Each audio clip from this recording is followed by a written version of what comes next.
Hello' everyone, মোৰ জীৱনৰ অন্য এটি দিনলৈ আপোনালোক সকলোকে আদৰণি জনাইছোঁ।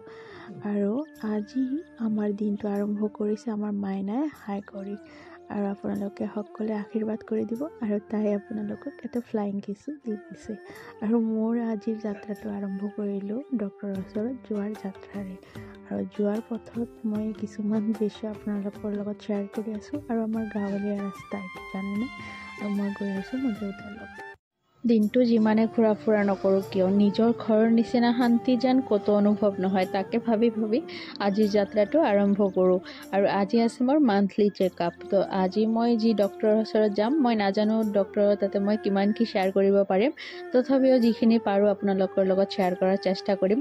আৰু যিমান সোনকালে পাৰোঁ ঘৰত অহাৰ কাৰণে চেষ্টা কৰিম, কাৰণ মাইনাক থৈ আহিছোঁ।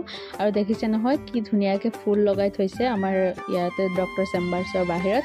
আৰু মই আহি ইয়াতে অকল নাম্বাৰটো লৈহে না আৰু ঘৰত যাব লাগিব, কিয়নো ডক্টৰ বহাতে আজি দেৰি হ'ব, আবেলি বহিব। সেইকাৰণে মই নম্বৰটো লৈ কেনে ঘৰত যাম। ঘৰত গৈ তাতে ভাত পানী খাই আকৌ সন্ধিয়া সময়ত গুচি আহিম। তো এয়া মই ফাইনেলি ঘৰত আহি পাই গ'লোঁ। আৰু এতিয়া মোৰ মাইনাক লৈ আহিছোঁ সন্ধিয়া সময়ত, লগত মাকো লৈ আহিছোঁ। আৰু সন্ধিয়া সময়ত আহিছোঁ যদি অলপ ষ্ট্ৰীট ফুড নাখাওঁ কেনে হ'ব, নহয় জানো। ষ্ট্ৰীট ফুড ফ্ৰেণ্ডছ, আজি নেক্সট ডে মৰ্ণিং। এতিয়া মাইনা শুই আছে আৰু মই দেউতাৰ দোকানত বহি আছোঁ। কালি একো আৰু শ্বেয়াৰ কৰিব পৰা নাই। আৰু মই আহোঁতে অলপমান ফ্ৰুইটছ লৈ আহিছোঁ। এইবিলাক হৈছে ফ্ৰুইটছ। তো ভালে থাকিব, দেখা হ'ব নতুন এটা ভিডিঅ'ত। Bye bye.